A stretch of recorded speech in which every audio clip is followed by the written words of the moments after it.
Hello everyone, welcome back to another video. Today, I'll show you how to set alerts on TradingView. You might be wondering how to set alerts on TradingView. The good news is that creating alerts on TradingView is simple and straightforward. First, open TradingView and log into your account. Once logged in, select any asset from your watch list. For this example, we'll use Apple. Next, expand the chart by clicking the Expand option so the full chart is visible. Now, tab the three dots bottom of the screen. From the menu that appears, select Alerts. In the Alerts panel, click the Create Alert option. The symbol will already be selected since the asset is open on your chart. Next, choose the alert condition.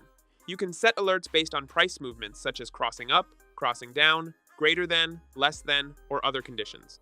After selecting the condition, enter the value and decide whether the alert should trigger once or every time the condition is met. You also have the option to set an expiration date if you want the alert to be active only until a specific day. Additionally, you can add a custom alert name and a message for easy identification. Once everything is set, click Create, and your alert will be activated. That's all there is to it. If you found this video helpful, don't forget to like and subscribe.